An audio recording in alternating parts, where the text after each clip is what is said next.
안녕하세요. 오늘도 사연 살롱을 찾아주셔서 감사합니다. 40대 초반 여성이에요. 이곳 사연 글을 아주 잘 듣고 있는 애청자이기도 한 저는 비슷한 사연이 있는 사람이기도 해요.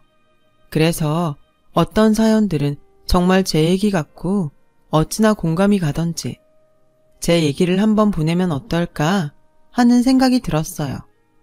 결혼 전까지 순진하게 결혼은 아무런 조건 없이 오로지 사랑 하나만으로 가능하다고 생각했던 사람이었어요. 남편과 저는 접촉사고라는 그리 유쾌하지 못한 계기로 만나게 되었는데요.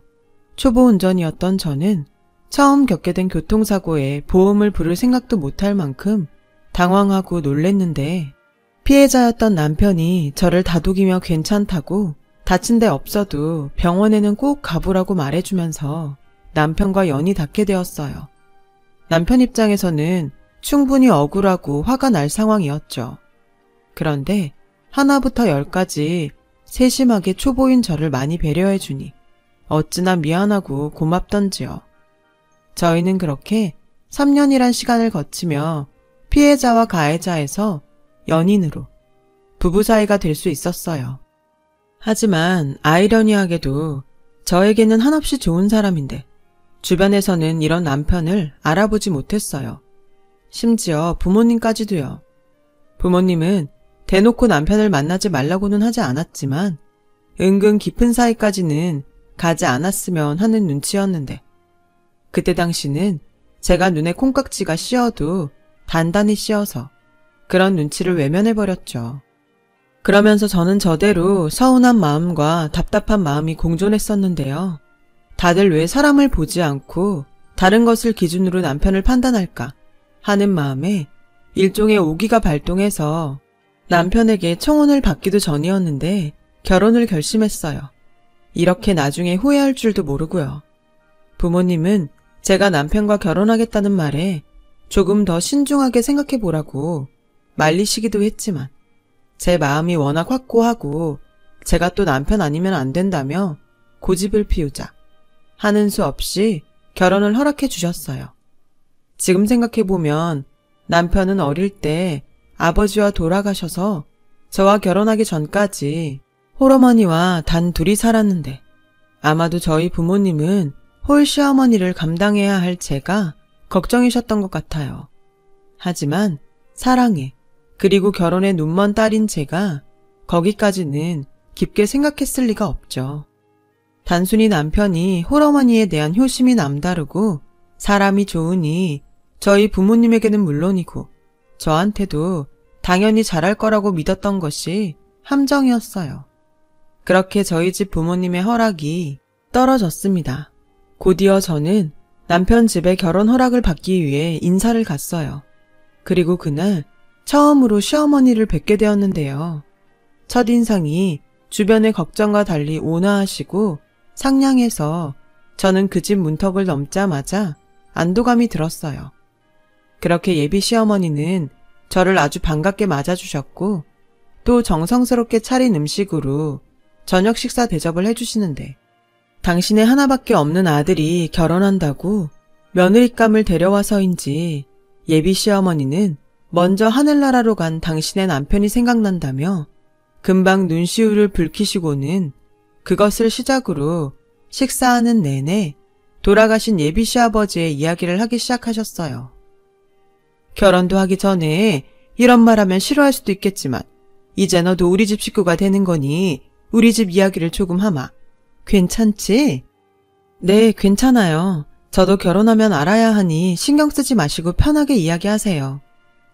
그래, 얘한테 들었는지 모르겠는데 얘 아버지가 세상을 뜨기 전에는 고위 공무원이었어.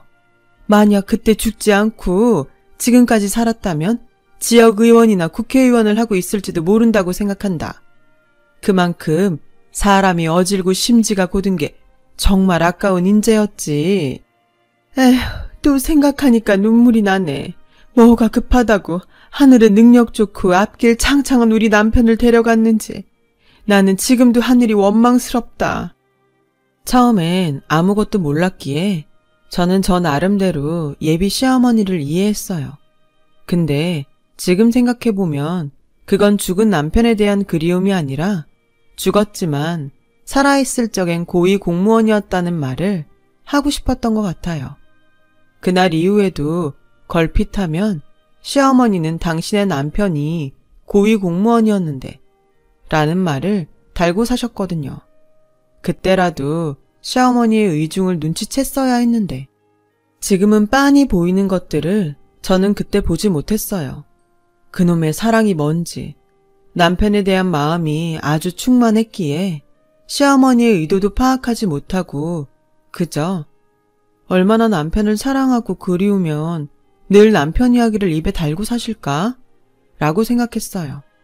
그리고 그 때문에 남편이 결혼하고 따로 나가 살면 가뜩이나 남편 없이 혼자 외로웠던 어머니가 더 외로워하실 것 같다며 저에게 결혼하고 2년 정도는 시어머니와 함께 살면 어떠냐고 물어보는데 저는 별다른 거부감이 들지 않았어요. 그러자는 마음이 생기더라고요. 그래, 2년이면 뭐 금방이지. 당신하고 둘이 그렇게 오래 사셨는데 갑자기 혼자 계시게 하는 건 나도 좀 죄송스럽다. 고마워 자기야. 우리 엄마도 엄청 좋아하실 거야. 내가 그동안 자기한테 말은 안 했는데 우리 엄마가 자기 딸 같다고 엄청 좋아하셔. 우리 엄마 자기가 좀 측은하게 생각하고 잘 좀 대해주면 좋겠어. 나도 장인 장모님한테 잘할게. 아, 물론 자기한테도 잘하고. 당연하지. 자기 어머니면 이제 내 어머니이기도 하잖아. 우리 서로 니네 부모님, 우리 부모님 구분하지 말고 양쪽 부모님께 똑같이 잘하자. 고마워 자기야. 나는 정말 자기랑 결혼하면서 세상 전부를 얻은 기분이야.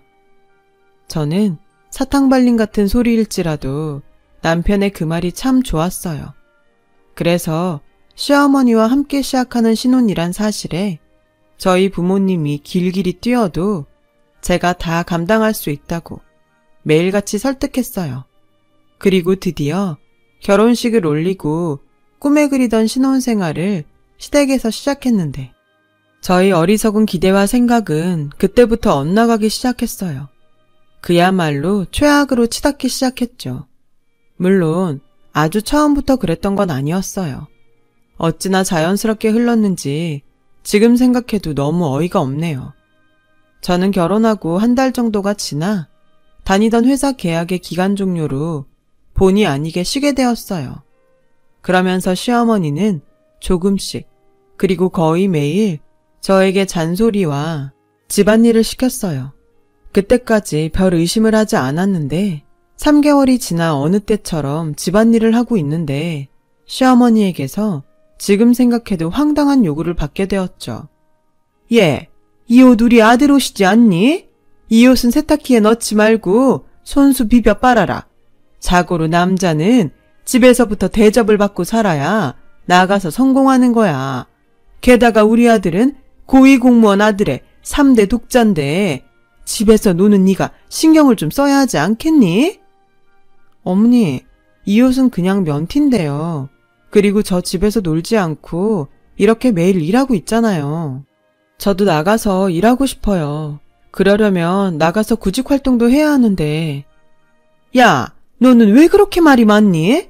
아무리 세상이 좋아졌다고 해도 나는 시어머니고 너는 며느린데 너 지금 시어머니 말에 토다는 거니? 면이건 나일론이건 네 남편 빨래는 죄다 손으로 빨라고. 너 말귀 못 알아듣냐? 지금이 어떤 세상인데 며느리한테 야, 저기 라고 하다니 황당하고 어이가 없었어요. 게다가 결혼하고 제 빨래는 물론이고 세탁소에 맡길 옷이 아니고서는 죄다 세탁기에 넣고 빨았는데 이제 와서 그렇게 불효령이라니. 그 순간 너무 어이가 없고 불쾌하니까 뭐라고 말을 할 수가 없더라고요. 그래서 참고 있다가 퇴근한 남편에게 이 일을 이야기하니 가재는 개편이라고 남편의 말이 더 저를 어이없게 했어요. 원래 우리 엄마는 손빨래 하셔. 아마 당신이 하는 거 보고 몇 번이고 말하고 싶으셨는데 참았던 걸 거야. 자기가 좀 이해해. 여기 있는 동안은 엄마가 하라는 대로 하고 분가하면 자기가 하고 싶은 대로 해. 괜히 마음에 담지 말고. 알았지? 남편은 그렇게 말했지만 저는 납득할 수 없었어요. 그때 어머니의 태도와 행동은 전혀 몇 번이고 참았던 사람의 모습이 아니었거든요. 이래서 남편은 남의 편이라 하고 아무리 좋아도 시월드는 시월드라고 하나? 저는 속으로 별의 생각을 다 했어요. 그런데 시어머니는 그날 이후 아주 작정이나 한 듯 남편이 출근만 하면 저에게 시집살이를 시키시는데 절대 빠지지 않을 거라고 생각했던 콩깍지도 그런 시어머니 시집살이에는 버티지 못하고 허무하게 빠지더군요. 날도 추워지니 너 시장 가서 소뼈 좀 사와라. 우리 아들은 매년 손수 달인 사골국을 먹지 않으면 감기에 걸려서 고생해. 3대 독자에 고위공무원 지낸 아버지 아들인데 정성스럽게 구워서 먹여라. 알았지? 얘, 너 우리 아들 호흡기 약한 거 몰라? 청소가 있다 오면 이 먼지를 다 누가 먹겠니? 도대체 너는 니네 집에서 뭘 배워온 거야? 그 코딱지만한 슈퍼한다고 니네 부모님 너무 너한테 신경 안 쓴 거 아니니? 아휴, 우리 남편이 죽지 않고 살아있었다면 우리 민혁이가 너 같은 슈퍼집 여자랑 결혼하는 일은 없었을 건데. 시어머니는 그렇게 점점 저를 넘어서 저희 부모님에 대한 험담도 개의치 않고 하셨어요. 시어머니가 말한 대로 저희 부모님이 오랫동안 같은 동네에서 슈퍼를 하시는 건 맞는데요. 무시할 정도로 작지도 않고 또 그 건물이 저희 아버지 건물이라 굳이 경제적인 면을 비교하자면 당연히 시댁보다 저희 친정이 여유가 더 있었어요. 물론 시어머니와 남편은 건물이 저희 아버지 것인지는 제가 말을 하지 않아서 몰랐지만요. 살아있는 시아버지가 아닌 돌아가신 시아버지가 고위공무원이었다고 저희 친정집을 하대하는 게 말이 되나요? 그래서 그날은 참지 않고 화를 냈어요. 그때 화를 내지 않으면 부모님에게 불효를 하는 것 같았거든요. 어머니, 말씀이 좀 지나치시네요. 저희 부모님 가게 하시면서 저한테 신경 많이 써주셨어요. 이런 집안일 가르치는 게 신경 써주는 건가요? 그럼 어머니는 민혁 씨한테 집안일 다 가르치셨어요? 앞으로는 말씀 좀 가려서 해주세요. 어머, 얘 지금 뭐라는 거야? 뚫린 입이라고 말 함부로 하네. 제가요? 함부로 말씀하신 건 어머니 같으신데요. 그리고 제가 하는 집안일이 그렇게 마음에 안 드시면 어머님이 하세요. 저는 나가서 민혁 씨처럼 돈 벌어 올게요. 원래 각자가 잘하는 걸 해야죠. 저는 백날 해도 어머님이 말씀하는 대로는 못할 것 같아요. 뭐? 시어머니는 그렇게 말씀하시고는 쇼인지 진짜인지 모르겠지만 뒷목을 잡고 주저앉으셨어요. 그리고는 아유, 여보, 얘가 나 지금 당신 없다고 무시하네요. 우리 귀한 3대 독자 아들, 얘가 다 잡아먹게 생겼어요. 아유, 혈압이야. 나 이러다 오늘 밤 못 넘기고 당신한테 가는 거 아닌가 몰라. 라고 대성통곡을 하는데 이런 일이 TV에서가 아니라 진짜로 일어날 수 있는 일이구나 싶더라고요.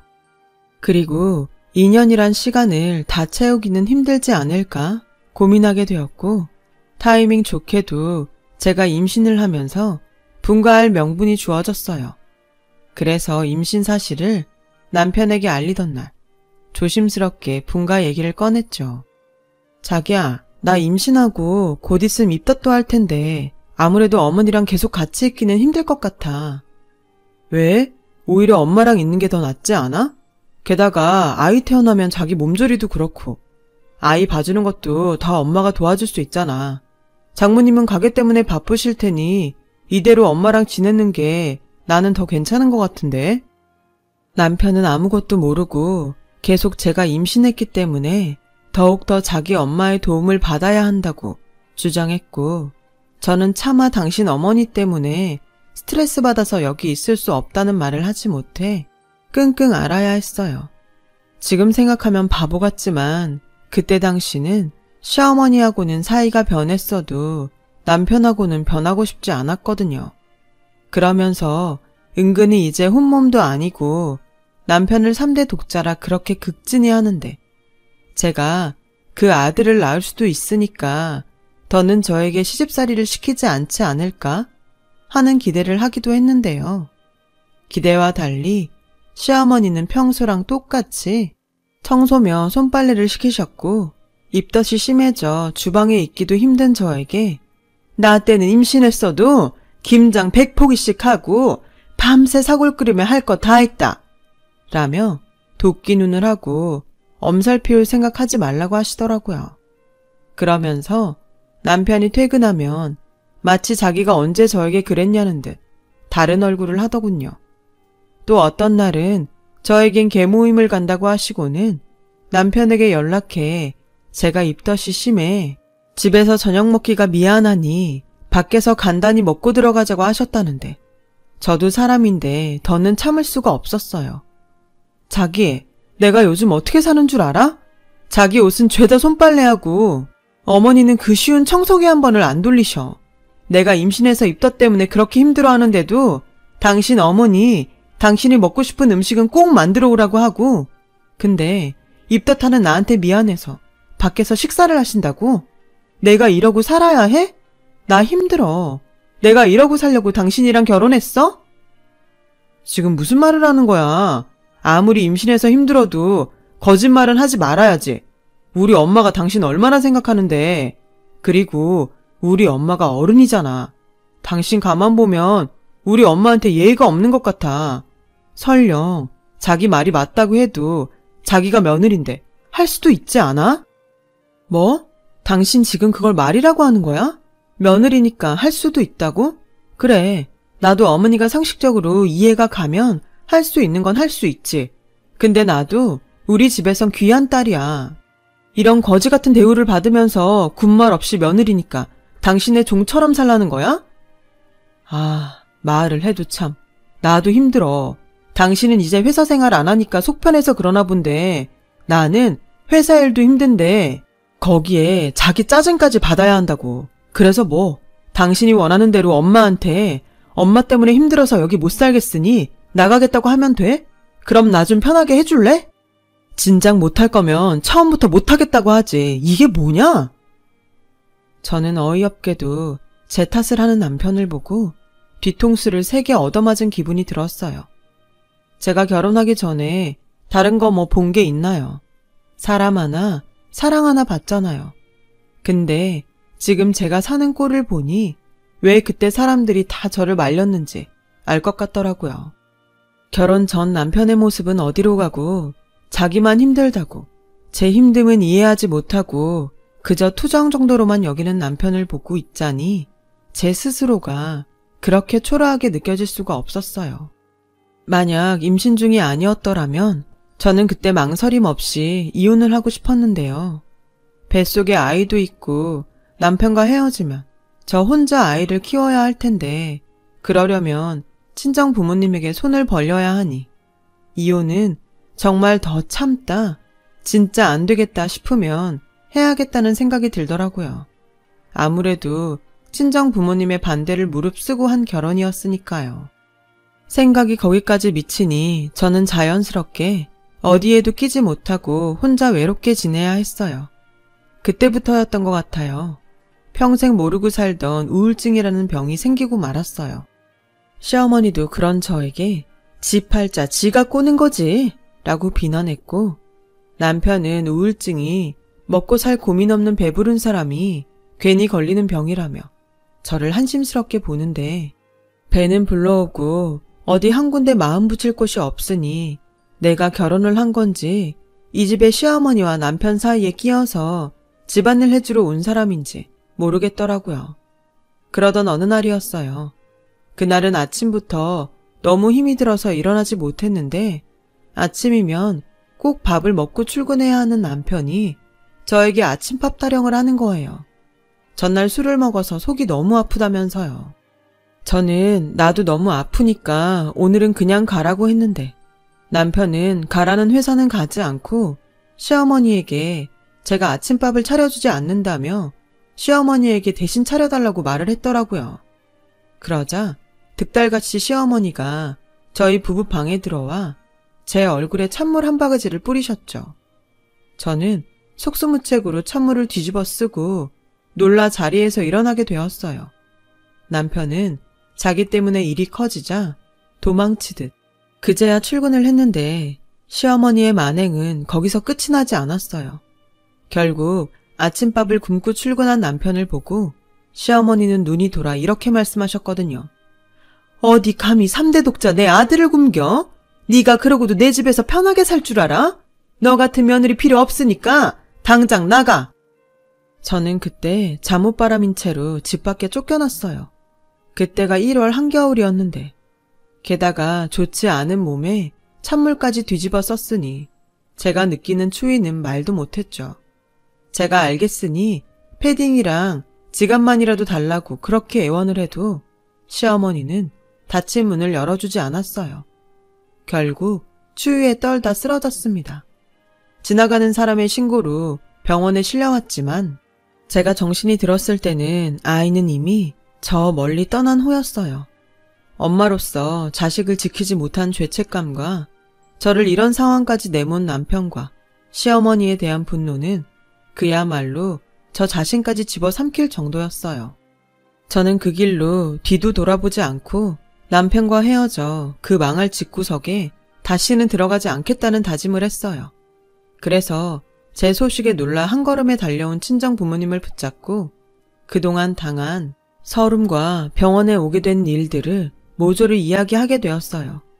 친정 부모님은 아무런 연락도 하지 않았던 제가 그저 신혼 재미에 빠져 친정 부모도 잊고 사는 줄 아셨다며 저희 엄마는 울고 저희 아빠는 당장 시어머니와 남편을 가만두지 않겠다고 큰 소리를 내셔서 한바탕 소동이 일어나기도 했어요. 시어머니는 저희 아빠가 모든 사실을 알고 당신을 찾자 쌩하니 주랭랑을 쳤어요. 남편 역시 장인에게 혼이 날까 무서워 병원은 얼씬도 하지 않았는데 이게 그동안 함께 산 가족이고 남편이었구나 하는 허탈감에 그저 헛웃음만 나오더라고요. 어쩌면 제 아이도 이런 집에 태어나 같이 살고 싶지 않았던 것이 아닐까 하는 생각까지 들었어요. 저는 친정 부모님에게 이혼하겠다고 말했어요. 이런 상황에 이혼하지 않으면 그야말로 등신인 거죠. 저는 그렇게 병원에서 퇴원하고 집이 아닌 친정집으로 간 지 2달 정도가 지났는데요. 당장 제가 이혼하겠다고 할 줄 알았던 남편과 시어머니는 이상하게도 잠잠한 저를 보며 어쩌면 제가 이혼까지는 생각하지 않는지도 모른다고 생각한 듯 시어머니는 허무맹랑한 내용으로 문자를 보내왔어요.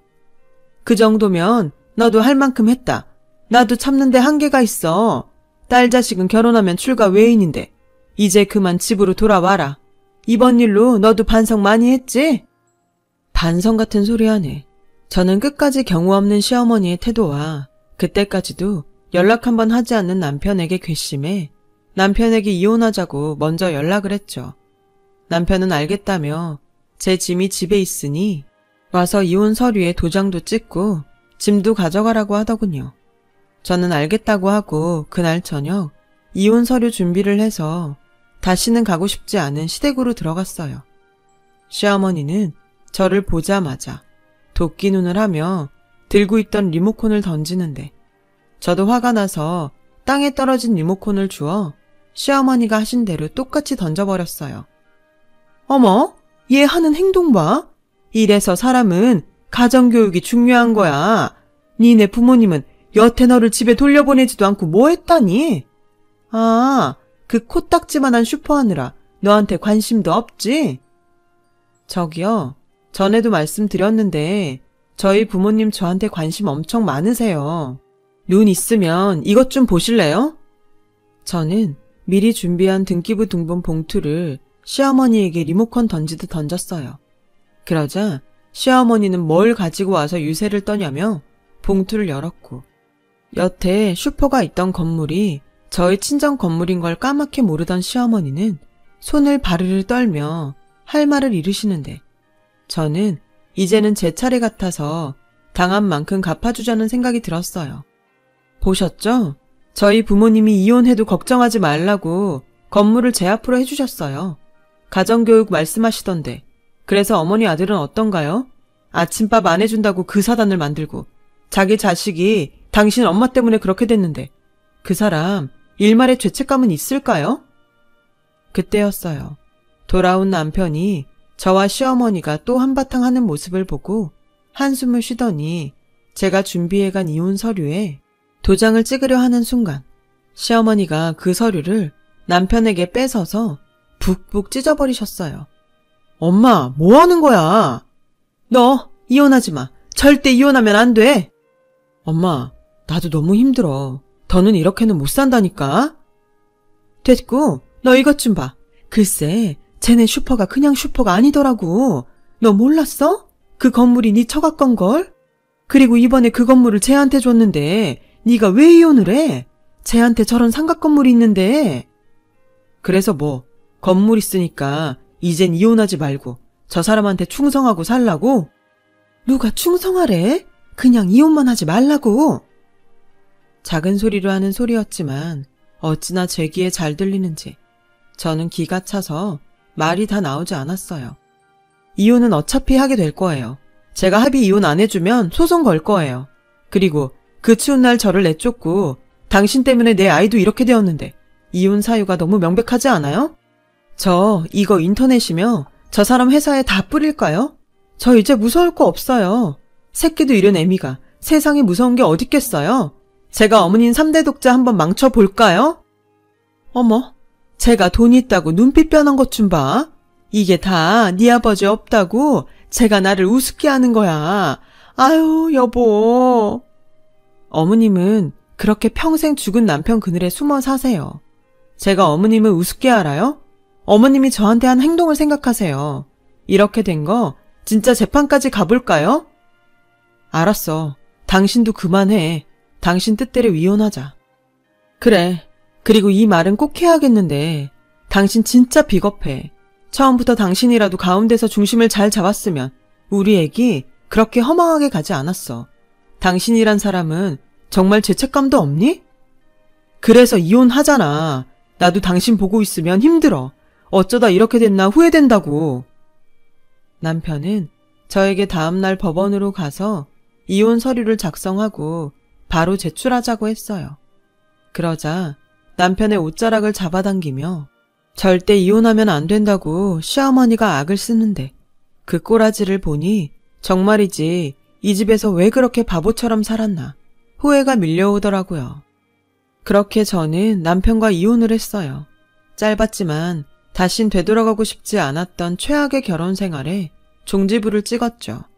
이혼 직후 시어머니는 제가 이젠 당신 며느리가 아닌 남이라는 것을 인정할 수 없었는지 한동안은 그렇게 연락을 해왔는데요. 어떤 날은 불같이 자기 3대 독자 아들 이혼남 만들었다고 화를 냈고 또 어떤 날은 자기가 반성을 많이 했다며 미안하다고 이제라도 잘 지내보자고 말을 하는데 무슨 조울증 환자도 아니고 나중엔 무슨 짓을 할까 무섭기까지 해서 핸드폰 번호를 바꿔버렸어요. 그 후 정말로 자유를 얻었고 그동안 뺏긴 시간을 보상이라도 받듯 재취업에 성공했어요. 이번에는 계약직이 아닌 정규직으로요. 건물은 형제가 없던 저이기에 원래 친정아빠는 당신이 먼저 세상을 떠나면 엄마에게 건물을 줬다가 저에게 상속되게 하려고 하셨는데 무슨 성견지명이 있으셨는지 제가 결혼을 하고 나니 저에게 든든한 무언가가 있어야겠다는 생각이 드셨대요. 그래서 엄마와 이야기하셔서 저에게 이전시켜 놓으셨던 거더라고요. 부모님이 주신 건물에서 월세가 들어오고 또 공실이 있어서 가게라도 시작해 볼 수 있었지만 아무래도 저는 사회생활이 더 적성에 맞는 것 같았어요. 그동안 회사를 가지 않는 내내 그렇게 회사 다녔던 제가 그립더라고요. 그래서 저는 건물 명의만 갖고 건물에서 나오는 월세는 다시 부모님에게 드리고 있어요. 사실 그게 맞기도 하고요. 지금은 매일 똑같은 일상이지만 되찾은 평범한 행복이 마냥 소중하기만 합니다. 이런 소중한 행복을 이제는 절대 무슨 일이 있어도 놓치는 일은 없을 거예요. 하늘에 먼저 보낸 제 아가를 위해서라도 저는 꼭 그렇게 살려고요. 지금까지 저의 이야기를 들어주셔서 감사해요. 이렇게 애청하는 곳에 제 이야기를 털어놓으니 마음이 한결 가벼워지는 것 같네요. 여러분들에게는 어떤 아픔도 없이 항상 건강한 행복이 함께하길 기도하겠습니다. 여러분, 사연 댓글에 응원과 현명한 조언 부탁드려요. 좋아요와 구독은 저에게 큰 힘이 됩니다. 오늘도 좋은 일 가득하세요.